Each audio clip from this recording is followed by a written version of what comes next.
Everyone thought they knew Dean Martin's drunk act, but one TV appearance showed it wasn't always fake. "How did all these people get in your room?" After his son died in a plane crash, Dean started drinking a lot for real. "All seriousness, I feel sorry for you people that don't drink. I mean it because when you wake up in the morning, that's as good as you're going to feel all day." During this one live show, he could barely stand up. His famous charm turned into real sadness. The producers wanted to cut to a commercial break, but Dean kept going. Tell us what we don't know about Dean Martin. Let's see. What you maybe didn't know about him is that, that drinking bit. Yeah, was just a trick. What he said next left everyone watching in shocked silence. The smooth singer was gone, replaced by a broken man using alcohol to stop his terrible pain. It was one of TV's saddest moments ever. Dino Paul Crocetti came into the world on June 7, 1917, in a two-room apartment above a shoe repair shop in Steubenville, Ohio. His parents, Gaetano and Angela, were Italian immigrants trying to survive with almost no money. Gaetano worked 12-hour days cutting hair for just $18 a week, while Angela cleaned floors and washed clothes just to keep them from getting kicked out. There was no running water inside. They shared a toilet in the backyard with 3 other families. The only food they had was bread, pasta, and whatever vegetables they could grow. Dino didn't speak any English until he was 5 years old. Kids at Grant Elementary made fun of the way he talked. His older brother had to come to class with him just to help him understand. Even then, Dino felt like he didn't fit in. By 13, he couldn't take school anymore. He quit 10th grade and told his mother he needed to bring home real money. He started delivering illegal whiskey at night across the Ohio River for 50 cents a day. By 14, he was running numbers for local gamblers, collecting bets from steel mill workers who gambled all their pay. He shined shoes at the country club, put items on shelves, pumped gas, and delivered newspapers before the sun came up. At 15, he lied about his age to work night shifts at the steel mill for $1.25 an hour. Every job was about staying alive. The work was hard. The pay was low. He was always exhausted. That's why he later said easy does it became his way of life, because he had already lived the hard way. He also started fighting. At 15, he called himself Kid Crochet and stepped into underground boxing clubs across the Ohio Valley. Between 1932 and 1936, he fought 36 matches, winning 25 and losing 11. One punch broke his nose and left it crooked forever. He couldn't afford hand wraps, so he fought with bare fists. His knuckles got crushed and never healed right. In one match, a hook split his lip open. The scar never went away. He even lost feeling in parts of his mouth, which gave him that half-smile people would later call charming. He joked about his record, saying, "I won all but 11." But every fight left something broken. In 1936, during a brutal match at Steubenville Memorial Auditorium, 19-year-old Dino got hit with a rabbit punch to the side of his head and fell face first. He stopped breathing. It took 5 minutes to bring him back. When he woke up, he was throwing up blood and couldn't remember his own name. He spent 3 days in the hospital with a concussion so bad the doctor warned him that one more hit to the head might kill him. The hospital bill was $70 and his family couldn't pay it. That was it for him. No more boxing. From that day on, he focused on singing. By 1934, at just 17, he was singing at shady clubs in Steubenville while dealing card games in the back rooms. The crowds liked him. He copied Harry Mills from the Mills Brothers and got paid in tips. Then came a real job. In 1935, band leader Ernie Mackay hired him for $75 a week, a huge amount of money during the Great Depression. He sang at the Walker House, at the Rex Cigar Store, and anywhere they'd let him sing. He kept his style smooth and calm. It was the opposite of everything he had been through, and it worked. He also had a job no one really talked about. At 17, he worked as a dealer at the Rex Cigar Store, which was really just a cover for an illegal casino. It was run by the Scola crime family. He worked the roulette wheel from 8 p.m. to 4 a.m., earning $30 a week and tips, 3 times what he made at the mill. When gamblers lost, he'd sing to calm them down. When mob guys got angry, he stayed cool. Federal agents raided the place twice. He escaped through the back door both times. On slow nights, he'd sing with dance bands under the name Dino Martini. The mix of charm and danger stayed with him forever.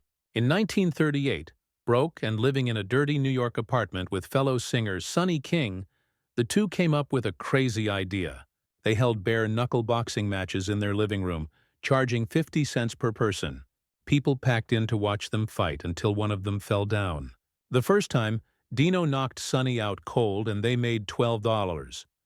They kept it going 3 to 4 times a week until the walls were stained with blood and the landlord kicked them out. They were hungry. They were desperate. They were surviving any way they could. In 1940, a big change came. Cleveland band leader Sammy Watkins offered him $200 a week to tour. But there was a catch. Watkins said the name Dino Crocetti sounded too Italian, so they changed it.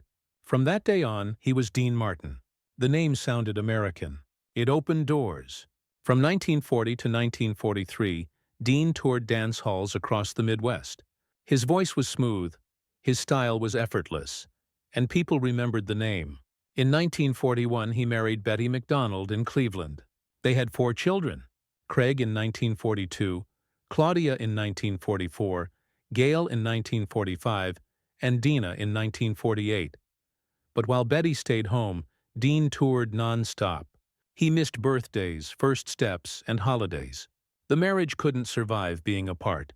They divorced in 1949, just before Dean's world exploded. In 1942, his past almost came back to hurt him. Police raided a gambling place in Cleveland and arrested him with a group of dealers and performers. He was facing serious charges, but a few days later, the case was quietly dropped. Some say his old bootlegging friends helped. Dean didn't hide the arrest. He used it to his advantage. He used it to build mystery around himself. The singer with a shady past. The smooth guy who'd seen the dark side and smiled. Anyway, in 1943, he was drafted into the Army, but lasted only 14 months before getting sent home for a hernia. That twist of luck changed everything. While other men went off to war, Dean stayed behind and became a star. He started performing at the Riobamba Room in New York for $500 a night. He got his own radio show in 1944, Songs by Dean Martin on WMCA. And in 1946, Diamond Records gave him a recording contract. The singles didn't become hits, but his voice reached thousands, and that set up the moment that would change comedy forever. On July 25, 1946, Dean Martin and Jerry Lewis stepped on stage together at the 500 Club in Atlantic City. A canceled act had left a hole in the schedule. Dean was making $150 a week. Jerry about the same. They decided to just make it up as they went. Dean sang.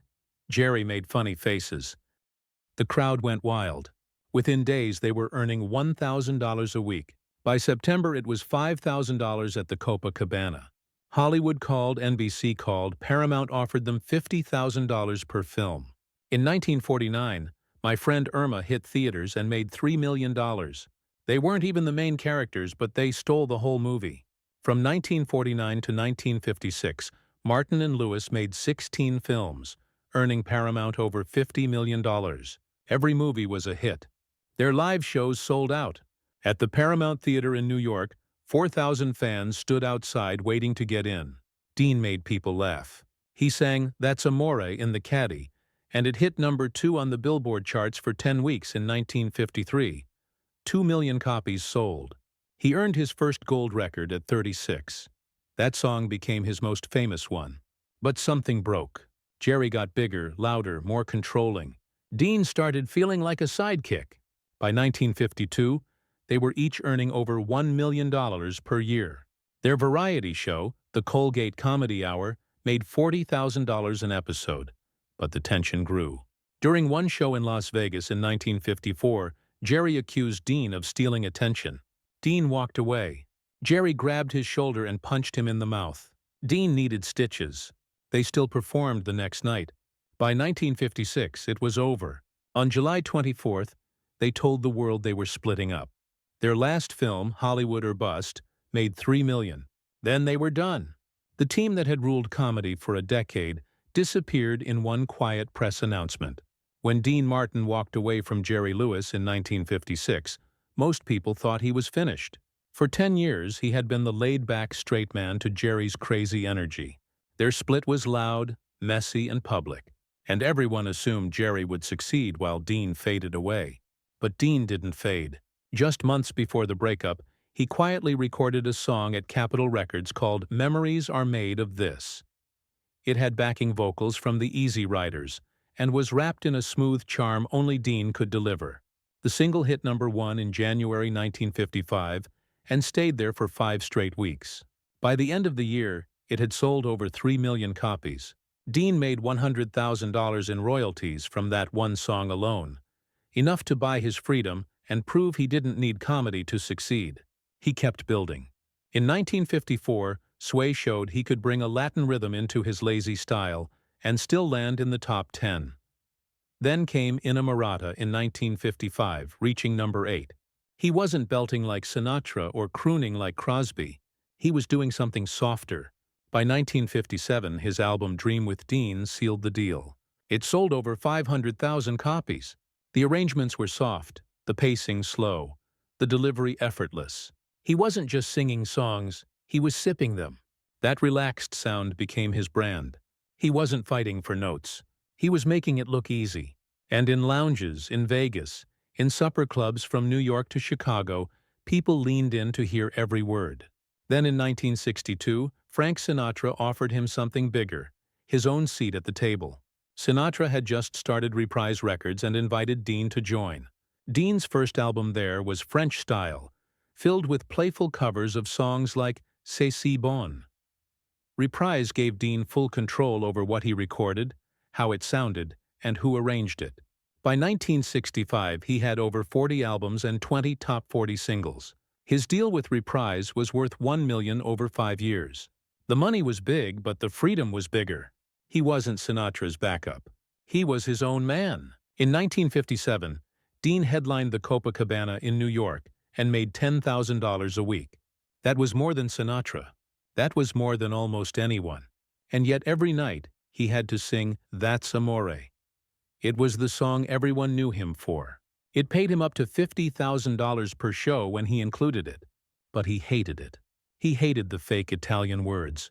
He hated the cartoon image it gave him. He called it a joke. But he sang it anyway over 1,000 times because that song paid for everything. For the golf, for the houses, for the life where he could choose the songs he actually loved. In August 1964, when Beatlemania was at its peak, Dean did something unthinkable.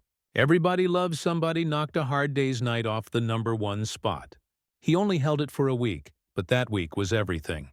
The Beatles had ruled the charts for 5 weeks straight. No one saw it coming. Dean recorded the song with the Ken Lane Trio, and it sold over 1 million copies. It gave him his first gold record. When people asked him how it felt to beat the Beatles, Dean just smiled and said they just took a coffee break. But the cool couldn't hide everything. In 1958, the IRS came knocking. Dean had hidden about $250,000 in foreign royalties and Swiss accounts. He got hit with a $100,000 fine, plus back taxes and penalties. The headlines weren't kind, but Dean didn't panic. He launched Dino brand cigarettes in 1959. The packaging had his silhouette. They were marketed as premium smokes, tapping into the very image that got him in trouble. He took the scandal and made it into a brand. Only Dean could do that. Then came the acting. In 1959, Howard Hawks cast him in Rio Bravo as Dude, a broken-down drunk deputy trying to climb out of a bottle. It was the first time Dean wasn't playing a singer or a joke. He filmed it in old Tucson studios on scaled-down sets. He sweated, he trembled, he bled, and critics finally took him seriously. The British Film Institute called it the moment Dean Martin stopped being cool and started being human. The film was so good it was preserved by the National Film Registry in 2014. Then came Ocean's 11 in 1960. It was shot at night in Las Vegas. During the day, Dean and the Rat Pack performed 2 shows. Then after midnight, they filmed. No one slept. They made up entire scenes as they went. Shirley MacLaine even stole one of Dean's nightclub lines for a drunken punchline. The whole thing felt like a party caught on camera. Over at the Sands Hotel, they were making history. It was called The Summit. For 3 weeks in January 1960, They packed the Copa room with 34,000 people. Dean made it all look easy, but Joey Bishop knew the truth. Dean went home early while the others drank. He wanted to wake up for golf, not parties. He kept the act going in Who's Been Sleeping in My Bed? He played a TV writer in a CIA mix-up comedy. The film with Tony Curtis and Janet Leigh earned Dean a Golden Globe nomination. In Kiss Me Stupid, he played a lounge singer named Dino trying to sleep with a housewife. The Catholic Legion of Decency condemned the film outright. United Artists released it through a side label just to avoid the backlash. But Dean didn't care. He never apologized. He just kept working. In Marriage on the Rocks in 1965, he played Sinatra's best friend in a messy marriage plot. It was their last film together for 20 years. Around that time, Dean's personal life was shifting too.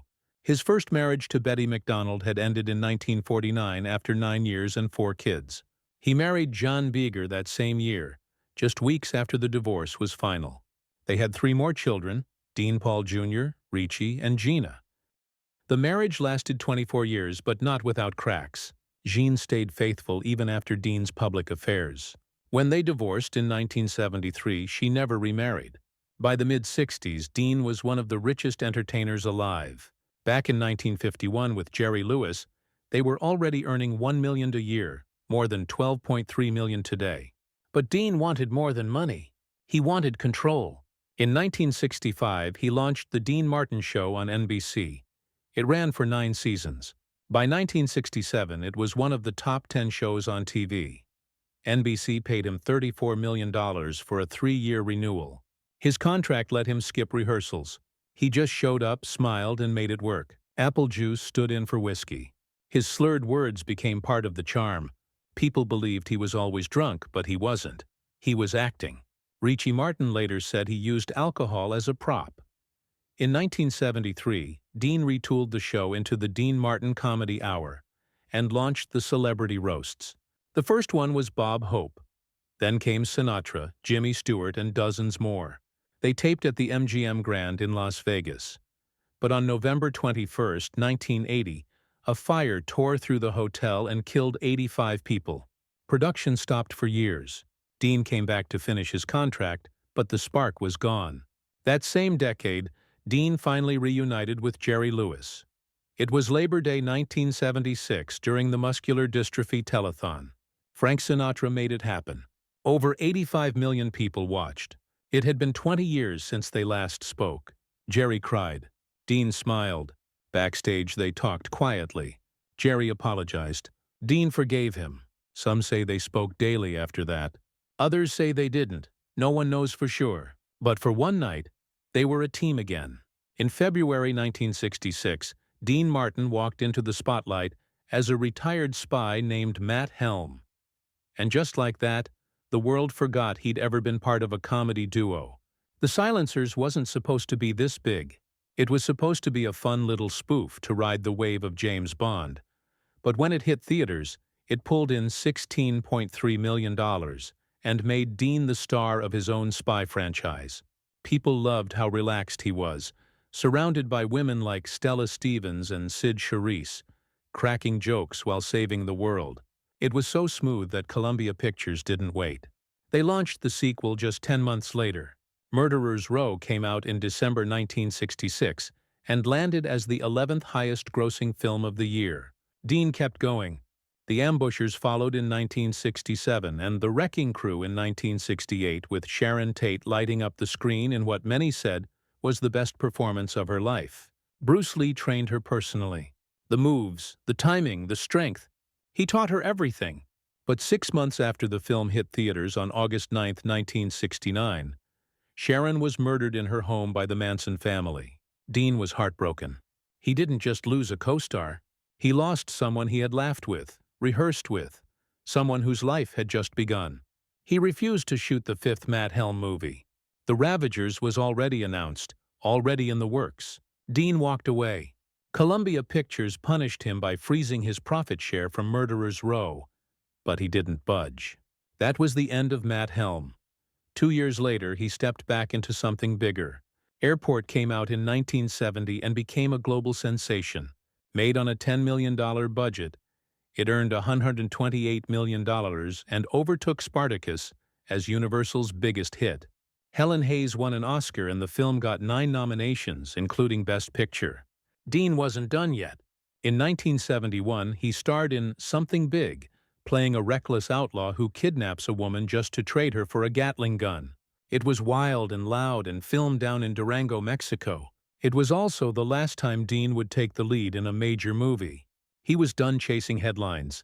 The pressure, the hours, the grind.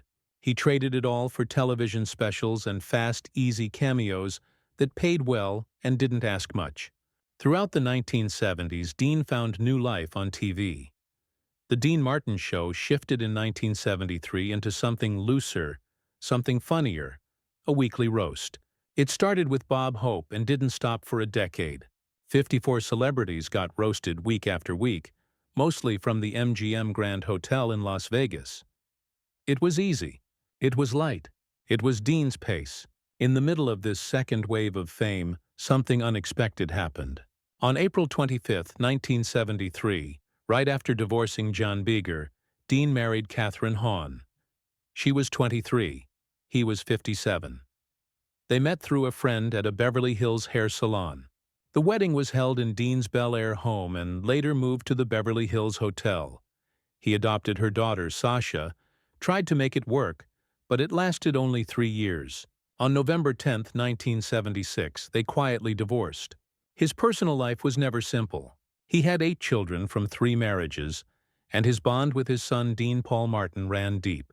Dino Jr., as the world called him, was born on November 17, 1951. And in 1979 he made headlines by starring in the movie Players with Ali MacGraw. He even got nominated for a Golden Globe. But acting wasn't his only passion. On November 5, 1980, he joined the Air Force. He trained as a fighter pilot and earned his way into the California Air National Guard. People who flew with him said he was one of the best, calm, sharp, in control. Dean was proud, not because his son was famous, but because he was decent, honest, good. But on March 21, 1987, everything collapsed. Dino took off from March Air Force Base in an F-4C Phantom jet for a routine flight. A snowstorm came in fast. Visibility vanished. Radar showed the plane at 11,300 feet. Seconds later, it dropped 4,000 feet and slammed into Mount San Gorgonio at 400 Melnitrelner. Dino and his weapons officer, Ramon Ortiz, died on impact. It took 6 days to find the wreckage. Dean never recovered. His show persona, that boozy swagger, had always been just apple juice in a glass. But after Dino's death, it wasn't an act anymore. He started drinking for real. He canceled shows. He disappeared. His heart broke and never healed. A year later, in March 1988, Frank Sinatra and Sammy Davis Jr. invited Dean to join them on tour. They called it Together Again. It kicked off in Oakland to 14,500 fans, but Dean only lasted a week. He couldn't do it. The crowds, the travel, the laughter, it felt hollow. He left the tour. Publicly, they said he was sick. Privately, it was grief. His replacement, Liza Minnelli, stepped in, and the show was renamed The Ultimate Event. But Dean was gone. The drinking got worse. His health crumbled. He had emphysema from 6 decades of smoking. By the early 1990s, he barely left the house. In 1993, doctors told him he had lung cancer. The tumors were spreading. They urged him to get surgery on his kidneys and liver. It could buy him time, maybe even years. But Dean refused. He didn't want surgery. He didn't want chemo. He had already made peace with death. Friends begged. Sinatra begged. But Dean just kept saying the same thing. I'm just waiting to die. He quit smoking that year, but it was too late. His body had already given up. He stayed home, stayed quiet. When people visited, he smiled politely. But he didn't fight. On December 25, 1995, at 3:30 in the morning, Dean Martin died in his Beverly Hills home from acute respiratory failure. He was 78 years old. The Las Vegas Strip dimmed its lights in his honor. Sinatra called him a brother. Jerry Lewis, who had once been closer to Dean than anyone in the world, was on tour when he got the news and broke down crying. Dean's funeral was held privately at Good Shepherd Catholic Church. Around 200 people came. This is after Dean died. You said you went to his Dean's funeral and you spoke at Dean's funeral. And after he passed away, you said, "I lost my partner and best friend, the man who made me the man I am today."